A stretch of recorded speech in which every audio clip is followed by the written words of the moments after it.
गाजीपुर आग की घटनाओं पर लगा जुर्माना नहीं भर पा रही ईडीएमसी। बीएस पवार ने कहा, हमारे पास फंड नहीं तो कहां से देंगे जुर्माना। गाजीपुर कूड़े में लगती है आग गैस बनने से। कामकाजी लोगों को दिल्ली परिवहन विभाग ने दी सुविधा। अब शाम के 5 से 7 बजे के बीच जाकर दे सकते हैं ड्राइविंग टेस्ट। लोगों ने कहा, यह है काफी अच्छा फैसला। मीतनगर की मेन सड़क पर पकड़ा गया गायों से भरा ट्रक से बरामद हुई 18 गाय। मौके पर पहुंचे लोगों ने किया जमकर हंगामा। ट्रक ड्राइवर से पुलिस ने की पूछताछ।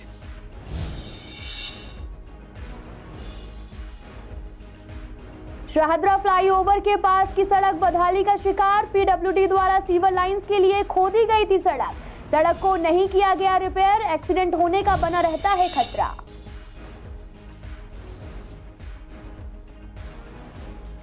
रामनगर कॉलोनी में एक शख्स के घर में घुसकर किया हमला। चाकू से ताबड़तोड़ किए कई वार। 2 दिन बाद हुई शख्स की मौत। पुलिस ने किया मामला दर्ज।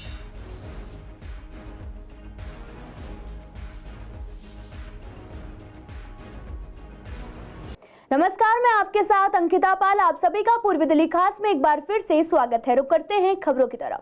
पूर्वी दिल्ली के गाजीपुर लैंडफिल साइट पर आग की घटनाओं पर दिल्ली सरकार ने ईडीएमसी पर 50 लाख रुपए का जुर्माना लगाया था। जुर्माने को लेकर स्थायी समिति के अध्यक्ष बीएस पवार का कहना है कि गाजीपुर लैंडफिल साइट पर कूड़े में आए दिन आग की घटना देखने को मिलती है। इस बार भी कई बार कूड़े में आग लग चुकी है। ऐसे में दिल्ली सरकार ने ईडीएमसी पर 50 लाख रुपए का जुर्माना लगाया है। बीएस पवार ने जानकारी दी कि कूड़े में गैस बनने से बार बार आग लगती है। इस आग को नहीं लगाया जाता है, लेकिन दिल्ली सरकार ने जो जुर्माना लगाया है हम उसको भर नहीं पाए, क्योंकि निगम के पास पहले से ही फंड की कमी है और साथ ही पहले ही दिल्ली सरकार ने ईडीएमसी का फंड भी रोक रखा है और ऊपर से ये जुर्माना लगाया गया है। पूर्वी दिल्ली नगर निगम के 64 वार्डों का जो गार्बेज है, गीला और सूखा कूड़ा, वो सेंट्रल लैंडफिल गाजीपुर जाता है। ईडीएमसी ने अनेक उपाय किए हैं। 38 सबसिडी प्लांट लगाए हैं कि यहाँ पर जाके कंपैक्ट होकर के वो कूड़ा गाजीपुर से आ जाए और जो गीला कूड़ा है वो हमारे खाद के प्लांट, जो 12-13 प्लांट हमने बनाए, वहाँ जाए। ईडीएमसी अपनी तरफ से बड़ी कोशिश करती है कि पर्यावरण संतुलित रहे। हम कई तरह के उपाय कर रहे हैं। हमने वहाँ पर उसको डाउन करने के 18 मीटर आइटम उसकी डाउन कर दी है, लेकिन पुराना जो टनों टन लिगेसी वेस्ट पुराना पड़ा है, वहाँ पर मीथेन गैस बनती रहती है और वो जैसे ही हीटिंग होती है आग लग जाती है। पीछे ऐसे 2 बार हुआ है, लेकिन तुरंत क्विक रिएक्शन के अधिकारियों ने उस आग को बुझाया। लेकिन मुझे बड़ा अफसोस है, दिल्ली सरकार ने 50 लाख का जुर्माना हमारे ऊपर कर दिया था। मैं आग्रह करता हूँ दिल्ली सरकार के पर्यावरण मंत्री जी से, आपने एक बार भी कोई बैठक बुलाई हो, आपने एक बार भी कोई सुझाव दिए हो, कोई टेक्नोलॉजिकली आपने बताया कि मीथेन गैस को वहाँ से कैसे दूर किया जा सके या उसका सदुपयोग कैसे कर सके, और आप हमारे 50 लाख का जुर्माना उठाकर कर देंगे। पर्यावरण असंतुलित हमने कर दिया। ये आपकी ड्यूटी नहीं बनती क्या? दिल्ली सरकार, आप भी दिल्ली के लोगों के वोट पाते हैं, पूर्वी दिल्ली के लोगों के वोट पा करके आपके विधायक बने हैं, तो आपकी भी मोरल रिस्पॉन्सिबिलिटी बनती है कि नगर निगमों को पैसा दे करके उसकी कार्य योजना बनाते। आपने एक भी पैसा हमें नहीं दिया, उल्टा 50 लाख रुपया हमारे ऊपर जुर्माना कर दिया। हम तनख्वाह नहीं दे पा रहे हैं। इसलिए मेरा आग्रह है कि जो 50 लाख रुपए आपने हमारे पर जुर्माना किया, तुरंत उसको वापस लें और हमारा सहयोग करें। दिल्ली परिवहन विभाग ने कामकाजी लोगों की सुविधा के लिए ड्राइविंग टेस्ट का समय 5 से 7 बजे तक रखा है, जिसके लिए कामकाजी लोगों को सहूलियत भी मिल सकेगी। आपको बता दें कि इस पर पूर्वी दिल्ली के सूरजमल विहार के लोगों का कहना है कि शाम के समय में भी अब टेस्ट हो पाएंगे। हमें बहुत ज्यादा अच्छा लग रहा है ये दिल्ली परिवहन विभाग ने अच्छी सुविधा की है और लोगों ने कहा कि हम अभी भी टेस्ट करा कर आए हैं और इस प्रक्रिया में लंबा समय नहीं लग रहा। अभी तो शुरुआत की गई है, तो इस वजह से भीड़ नहीं देखी जा रही, लेकिन ये काफी अच्छा फैसला है। हाँ, जैसा लाइसेंस अथॉरिटी ने फैसला लिया है कि शाम को भी अब टेस्ट हुआ करेंगे, तो इससे लोग लंबी लंबी लाइनों में लगने से बच जाएंगे। कई लोग ऐसा होता था सुबह ऑफिस के लिए लेट हो जाते थे, अब वो शाम को भी टेस्ट दे पाएंगे। सुविधा अनुसार टाइम उनको डबल मिलेगा, तो किसी भी समय जाके अपना टेस्ट दे सकते हैं। जैसे हाँ, गर्मी बहुत ज़्यादा है, आप समझते हैं, और उसमें बाहर लाइनों में खड़ा होना अपने आप में एक मुसीबत है। तो अच्छा रहेगा अगर जैसे शाम की शुरुआत हुई है, तो ये सरकार की तरफ से एक अच्छी पहल है लोगों को सुविधा मिलेगी इससे। सुविधा बहुत अच्छी है। मैं आई हूँ, मुझे आराम से अंदर आई हूँ, पेपर्स जमा करे हैं मैंने, कोई भीड़ भाड़ नहीं है, कुछ नहीं है। शाम के टाइमिंग में ट्रायल बहुत सही है और मुझे आराम से मैंने पेपर जमा करके मेरा नंबर आया है और मैं आराम से ड्राइविंग लाइसेंस का टेस्ट दे पा रही हूँ। कोई प्रॉब्लम नहीं है, बहुत अच्छी सुविधाएं हैं यहाँ पे। शाम का और इन्होंने कर दिया तो और अच्छा हो गया है। उत्तर पूर्वी दिल्ली के मीत नगर इलाके की मेन सड़क पर क्षेत्रीय जनता ने एक हरियाणा के ट्रक को शक के तौर पर चेक किया तो उसमें से 18 गायें अवैध रूप से बरामद की गई हैं। ट्रक ड्राइवर से पूछताछ की गई तो वह ठीक से जवाब नहीं दे पा रहा था। देखते ही देखते ये खबर आग की तरह फैल गई। गोकशी के लिए 18 गायें बरामद की गई और मौके पर हिंदू सनातनी के लोग भारी संख्या में पहुंच गए और जमकर हंगामा भी किया। ये खबर सुनकर रोहतास नगर से बीजेपी के विधायक जितेंद्र महाजन भी मौके पर पहुंच गए और साथ ही जनता ने आरोपियों के खिलाफ जमकर कार्रवाई करने का विरोध भी जताया। वहीं जनता ने जय श्री राम के नारे भी लगाए और जिसके बाद पुलिस को सूचना दी गई और मौके पर पहुंची पुलिस ने गायों को अपने कब्जे में ले लिया है और पुलिस आगे की कार्रवाई में भी जुट गई है। पुलिस ट्रक ड्राइवर से पूछताछ कर रही है और बताया जा रहा है कि ट्रक हरियाणा से आ रहा था। ऐसा लगता है कि गोकशी के लिए इन गायों को लेकर जाया जा रहा था तो स्थानीय नागरिकों ने इस ट्रक को पकड़वाया है और इसके अंदर से 18 गायें जो हैं वो पाई गई हैं और बहुत सारी गायें ऐसी हैं जो मरणासन अवस्था में हैं, जिनको पीने का पानी नहीं मिला है और चारा भी उनको नहीं मिला। स्थानीय लोगों ने इनके लिए पीने के पानी की और चारे की व्यवस्था की है। हम दिल्ली पुलिस से ये मांग करते हैं कि इन लोगों के खिलाफ सख्त से सख्त कार्रवाई की जाए और जो भी गौ माता को गोकशी के लिए ले जा रहा था उन सभी को गिरफ्तार किया जाए। देखिए, अभी जो गौवंश पकड़े गए हैं उससे साफ जाहिर हो रहा है कि गौकशी के लिए ले जाए जा रहे थे, जिसे आज यहाँ पर स्थानीय लोगों ने पकड़ लिया और वहाँ पर जो कंसर्न थाना था वो लोगों ने यहाँ पर SHO भी आ गए। दिल्ली पुलिस ने उस पर मुकदमा रजिस्टर करने के लिए तैयारी कर ली है। बाकी हम ये दिल्ली पुलिस से यही अपील करेंगे कि इनके खिलाफ सख्त से सख्त कार्रवाई की जाए। अगर ये गौवंश गौकशी के लिए ले जा रहे थे तो उन्हें सख्त से सख्त सजा देने के लिए प्रयास करें। ये मीत नगर टोल के पास पकड़ी गई है और दिल्ली के अंदर आ रही थी। दिल्ली सरकार को विशेषकर इस चीज़ों पर ध्यान देना चाहिए क्योंकि दिल्ली का जो संतुलन है वो वैसे ही सामाजिक उससे बिगड़ा हुआ है। तो दिल्ली सरकार को इस पर ध्यान देकर ये गौकशी का जो काम दिल्ली के अंदर चल रहा है उस पर रोक लगानी चाहिए। 18 गायें करीब पकड़ी गई हैं और गाड़ी तो ये 4 की लग रही है जो ये ट्रक है और शायद 2 पकड़े गए हैं और 1 फरार है। अब इसमें देखना है कि प्रशासन और सरकार की क्या भूमिका होती है, क्योंकि ये हमारे सनातन के लिए सबसे घटिया और सबसे गिरा हुआ कृत्य है ये, और इसको हम बर्दाश्त नहीं करेंगे किसी भी हालत में, क्योंकि हम इनको पूजते हैं, हम इनको माँ करके पूजते हैं और इस तरह से कोई घटिया कार्य करे, कृत्य करे, वह बिल्कुल बर्दाश्त नहीं है किसी भी तरीके से। पूर्वी दिल्ली के शाहदरा फ्लाईओवर के पास की सड़क को PWD द्वारा सीवर की लाइन डालने के लिए खोदा गया था, जिसे काम करने के बाद भरा नहीं गया है और बाद में बड़ा गड्ढा अभी भी सड़क के बीचों बीच बना हुआ है। शाहदरा फ्लाईओवर पर ट्रैफिक की काफी समस्या रहती है, जिसे कहीं ना कहीं एक्सीडेंट होने का खतरा भी बना रहता है। रात के समय में खतरा और ज्यादा बढ़ जाता है और लाइट नहीं होने से गड्ढे में कोई भी गिर सकता है। काफ़ी दिक्कत है, एक्सीडेंट होने का बहुत ज़्यादा खतरा है। कोई स्पीड से आ रहा है, ढलान है, कुछ भी हो सकता है, अनहोनी बहुत ज़्यादा। ऐसा नहीं करना चाहिए, काम समय से निपटना चाहिए। दिक्कत तो है, रात में बहुत प्रॉब्लम है, कभी कभी लोगों को दिखाई नहीं देता। एक्सीडेंट भी हो चुके हैं यहाँ पे। क्यों नहीं हो सकते हैं? क्योंकि एक ट्रैफिक इधर से आ रहा है, एक उधर से आ रहा है, अगर दोनों क्लैश हो जाएंगे तो हो जाएगा। आई थिंक मेरे ख्याल से लास्ट ईयर से है, I don't know, but last year से है ये। हाँ, वही दिख रहा है। पहले तो एक छोटा सा वो बोर्ड लगाया था, बट उसके बाद वो खड्डा हो गया, फिर क्या हो गया आई डोंट नो। पर करना ही चाहिए कि जो उनके ऑफिसर्स हैं उनको मुआयना करना चाहिए, यहाँ पे आकर देखना चाहिए, इंस्पेक्शन करनी चाहिए। हो सकता है उनको ना पता हो, जो लोअर जो उनके स्टाफ उनको पता वो बता नहीं रहे हो। तो मैं तो कहता हूँ जो भी सीनियर्स हैं उनको ये रिस्पॉन्सिबिलिटी लेनी चाहिए, जाके अपने एरिया में मुआयना करना चाहिए कि क्या हो रहा है, कैसे। ये गड्ढा तो मैडम काफ़ी टाइम हो गया, इसको रिपेयर ही नहीं हो पा रहा है। बार बार गड्ढे पे गड्ढा हो रहा है और यहाँ से जो रात को आते हैं अंधेरे में गड्ढा दिखता नहीं है और जैसे लाइट फोकस पड़ती है उसकी वजह से दिखता नहीं है, तो एक्सीडेंट बहुत चांस हो जाते हैं। नहीं, यहाँ तो रोज़ ही होते हैं मैडम, रोज़ का है यहाँ पे। हम लोग तो आदत पड़ चुकी है, रोज़ निकलते हैं यहाँ से, रोज़ बच्चे निकल जाते हैं आराम से। अब ये सीवर लाइन कभी कहते हैं सीवर लाइन के लिए हो रहा है और गड्ढे एक नहीं है, तो पूरे रोड पर गड्ढे हैं। आप आगे देखिए, थोड़ा सा आगे जाएंगे आप, मंदिर के सामने कितना बड़ा गड्ढा था पीछे, जो कितने 6 महीने में नहीं खराब, अब जाके ठीक हुआ है वो। उत्तर पूर्वी दिल्ली के रामनगर कॉलोनी में एक शख्स के घर के अंदर 3 से 4 लोग घुस गए और चाकू से ताबड़तोड़ हमला कर दिया।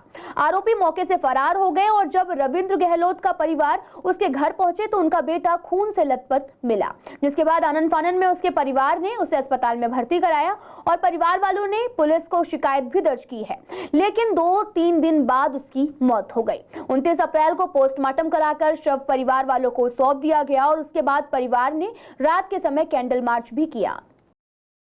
गहलोत की दिन दहाड़े हत्या कर दी गई, जिसमें कुछ असामाजिक तत्व और जो जिहादी मानसिकता के लोग ने उसे दिन दहाड़े मार दिया गया। ऐसा माहौल दिल्ली के अंदर बनता जा रहा है। उसके लिए आज ये कैंडल मार्च निकाला गया और दिल्ली पुलिस से, प्रशासन से मांग की गई कि जल्द से जल्द और सख्त से सख्त कार्रवाई उन लोगों पर हो जो भी इस अपराध के दोषी हैं, उनके ऊपर जल्द से जल्द और सख्त से सख्त कार्रवाई हो। क्या बात रही जो इस तरीके की घटना? देखिए, इस घटना में जैसा बताया जा रहा है, यहाँ के क्षेत्रवासियों ने बताया कि रविंदर यहाँ पर अकेला रहता था। 2 दिन पहले यहाँ पर पार्किंग को लेकर झगड़ा हुआ था। उस झगड़े के बाद उसकी जो हत्या कर दी गई। सर, जैसा कि आपने अभी देखा कि रविंदर राम के हमारे एक भाई का बुरी तरीके से जो उनके साथ किया गया, मारपीट की गई और उनकी हत्या कर दी गई, तो उनको इंसाफ दिलाने के लिए आज हम यहाँ सभी एकत्रित हुए हैं। हमें इंसाफ चाहिए, क्योंकि जो रविंदर के हत्यारे, तो हमें रविंदर के लिए इंसाफ चाहिए। जो उनके हत्यारे, उनको सज़ा मिलनी चाहिए और जो और भी जिहादी हैं, ताकि उनको भी ये पता चले कि आगे जो अभी हत्या हुई है वो आगे ना हो। जिस तरीके से रविंदर की नरसिंह हत्या की गई है, हम लोगों को यह कैंडल मार्च इसका विरोध कर रहे हैं और जिन लोगों ने इसकी हत्या करी है उनको दंड मिले। इन लोगों के हौसले दिन ब दिन बढ़ते जा रहे हैं। पूरी दिल्ली के अंदर, पूरे भारत के अंदर जो जिहादी लोगों मानसिकता के, उनके हौसले दिन ब दिन बढ़ रहे हैं। पूर्वी दिल्ली के मेट्रो स्टेशन हो या फिर सड़कें, हर जगह ई रिक्शा वाले जाम लगा देते हैं, जिससे कि लोगों को आने जाने में काफी दिक्कतों का सामना करना पड़ता है। इस पर हमारी संवाददाता ने शाहदरा मेट्रो स्टेशन जाकर जायजा लिया और जनता से इस बारे में राय ली कि लोगों का क्या कहना है कि ई रिक्शा की वजह से हर जगह जाम लगता है या फिर मेट्रो से बाहर निकलते हैं तो ई रिक्शे हर जगह खड़े रहते हैं, जिससे आने जाने में काफी परेशानी भी होती है और रास्ते में भी इतने ई रिक्शा होते हैं कि कहीं पर भी ई रिक्शा रोक कर खड़े हो जाते हैं। ऐसी स्थिति पूर्वी दिल्ली के कड़कड़डुमा मेट्रो स्टेशन पर देखी जा सकती है कि लोगों को कितनी परेशानी से मेट्रो स्टेशन से निकलना पड़ता है।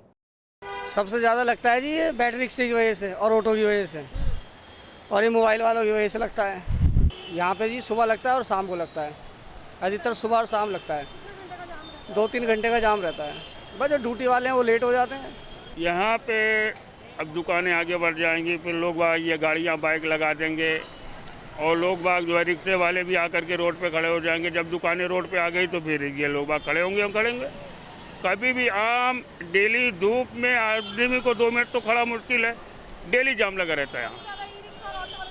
हाँ, ई रिक्शा ऑटो वाले और ये लोगों को सीधे जाना चाहिए, रॉन्ग साइड भी आ रहे हैं। पुलिस वाले आराम से सब, ये पुलिस वाले तो मोबाइल में लगे अपने जो है ये मत हो रहा है।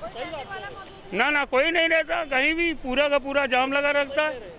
ये तो दिमाग से कभी कजात खुला मिल गया, नहीं तो पूरा जाम लगा रहता, हमेशा जाम लगा रहता। कहीं भी रिक्शा वाले, 4 व्हीलर वाले देखो यहाँ खड़ी है, ये देखो रोड पे, ये कोई पार्किंग है?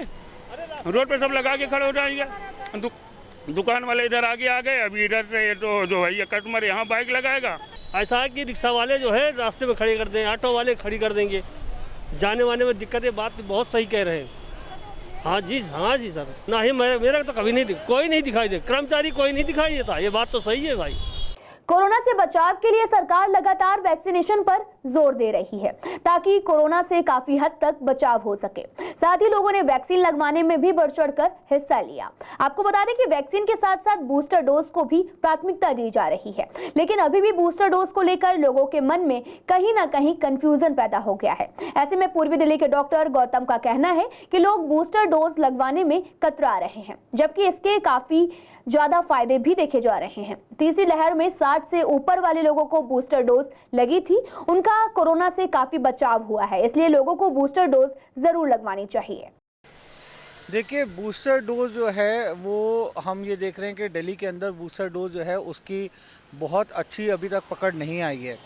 जो 60 साल से ऊपर के लोग हैं उन्होंने तो जो है समझदारी से बूस्टर डोज ली है, और जो 60 साल से ऊपर के लोग हैं करीब 42% लोग जो है बूस्टर डोज अपने लगा चुके हैं।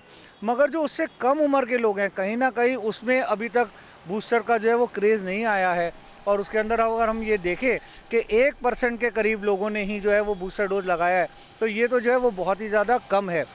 अगर हम ये देखते हैं तो कोविड वैक्सीन ने जो है वो बहुत अच्छा काम किया है। कोविड वैक्सीन ने बहुत सारे लोगों को कोविड होने से बचाया है, और अगर कोविड हो भी गया उनको तो सिवियरिटी ऑफ डिजीज़ कम रही है, ये तो हर जगह प्रूव हो चुका है। मगर लोगों में कुछ कन्फ्यूज़न है करके कि वैक्सीन अवेलेबल कहाँ पे है, कहाँ पे मिल जाएगी, क्या ये गवर्नमेंट हॉस्पिटल्स में मिल जाएगी कि नहीं। इस बार 3 मई को अक्षय तृतीया मनाई जाएगी और अक्षय तृतीया के दिन सोना चांदी आदि चीजों को खरीदने की परंपरा है। कहा जाता है कि अक्षय तृतीया के दिन धातुओं के लाने के साथ माता लक्ष्मी की भी इसके साथ लाई जाती हैं और वे वस्तु कभी भी समाप्त नहीं होती। आपको बता दें कि अक्षय तृतीया के दिन प्राप्त की गई संपत्ति, धन दौलत और पुण्य फल का कभी क्षय नहीं होता। पूर्वी दिल्ली के एक मंदिर के पंडित दीपक और यशपाल जी ने बताया कि अक्षय तृतीया बड़े ही शुभ मुहूर्त में पड़ रहा है। इस दिन शादियां भी हो जाती हैं और सोना चांदी और बर्तन खरीदना भी शुभ माना जाता है। हमारी भारतीय संस्कृति में अक्षय तृतीया का बहुत बड़ा महत्व होता है। जिन लोगों की शादियां नहीं सूझ रही होती हैं, अक्षय तृतीया के दिन सुझवाने की आवश्यकता ही नहीं होती। बिना पंचांग खुलवाए ही मुहूर्त होता है। अपने आप में सर्वार्थ सिद्ध मुहूर्त होता है अक्षय तृतीया का। अक्षय तृतीया के दिन माँ अन्नपूर्णा का अवतरण हुआ था, इसलिए अन्नपूर्णा की पूजा भी की जाती है। अक्षय तृतीया के दिन माँ गंगा का प्रादुर्भाव हुआ था, पृथ्वी पे आई थी, इसलिए गंगा स्नान का बड़ा महत्व होता है। अक्षय तृतीया के दिन भगवान परशुराम जी का जन्मोत्सव मनाया जाता है, क्योंकि उन्होंने अवतार लिया था, तो भगवान परशुराम जी का जन्मोत्सव भी अक्षय तृतीया के दिन मनाया जाता है। अक्षय तृतीया के दिन कोई भी पुण्य कार्य किया जाए, आप गंगा स्नान करते हैं या कोई भी दान करते हैं, उसका अक्षय फल हुआ करता है, वो फल कभी समाप्त नहीं होता। इस दिन कोई भी दान पुण्य करते हैं, कोई भी शुभ कार्य, अच्छा कार्य करते हैं, प्रारंभ करते हैं, तो उस तिथि का कभी क्षय नहीं होता है, मतलब उसका कभी नाश नहीं होता है। उस दिन विशेष करके हमें भगवान का पूजन, शुभ कार्य एवं अपने पितरों के लिए कार्य करना चाहिए और दान पुण्य करना चाहिए, जिससे कि जीवन में उसका कभी क्षय ना हो और हमें उसका पूरा पुण्य फल प्राप्त हो। रही बात अक्षय तृतीया की, अक्षय तृतीया के दिन बहुत सारे ऐसे दृष्टांत हैं जिनको मैं आपको बताने जा रहा हूँ। अक्षय तृतीया वाले दिन ऐसा कहा गया है कि महाभारत का जो लिखने का प्रारंभ काल है उसी दिन से हुआ था। और विशेष करके दूसरी बात ये है कि बांके बिहारी जी के मंदिर में, वृंदावन में जो बांके बिहारी जी हमारे, उनके चरणों के दर्शन कराए जाते हैं। वहीं पूर्वी दिल्ली के आईपी एक्सटेंशन में सिंथेटिक बैडमिंटन कोर्ट का लोकार्पण किया गया। यहां पर बच्चों के भविष्य के लिए बैडमिंटन खेलने के लिए बड़े स्तर पर सुविधा की गई है। अब यहां बच्चे खेलने आएंगे और बड़े स्तर पर दिल्ली का नाम रोशन करेंगे। आपको बता दें कि इस कार्यक्रम में विधायक ओपी शर्मा, रामनिवास गोयल और स्थानीय पार्षद अपर्णा गोयल भी मौजूद रही। और बच्चे यहाँ पर निश्चित रूप से सुविधा का लाभ उठाएंगे। और जैसा हमारे विधानसभा अध्यक्ष ने यहाँ पर कहा भी कि वो दिल्ली डायरेक्ट एजुकेशन से कोड भी भेजेंगे, तो मैं उम्मीद करती हूँ कि जल्दी वो सुविधा भी इन बच्चों को मिलेगी, ताकि ये लोग इंटरनेशनली जाकर दिल्ली राजधानी का और अपनी दिल्ली राजधानी का नाम दोनों रोशन कर सकें। इन्होंने यहाँ पर माइक्रो मैनेजमेंट जो वेस्ट के लिए है, उसके लिए कूड़े के डस्टबिन जो बांटे अलग अलग करने के लिए वेस्ट सेग्रीगेशन एट सोर्स, जो हम भी चाहते हैं कि सेग्रीगेशन कूड़े को आज ओन करने की ज़रूरत है, मैनेज करने की ज़रूरत है, जिसके लिए मैं पूरे निगम की तरफ से इनका बहुत धन्यवाद कर। और मुझे उम्मीद है कि जो हमारी निवेदन किया हमने, कम से कम सोलर पैनल के लिए रामनिवास जी को, प्रमोद जी को निवेदन करूंगा, वो जो कल से हम एक कंप्यूटर क्लासेस शुरू कर रहे हैं, उसका एक पम्फलेट रामनिवास जी को भेंट करें। फिलहाल पूर्वी दिल्ली खास में आज के लिए इतना ही। तमाम खबरों के लिए आप देखते रहिए CCN लाइव।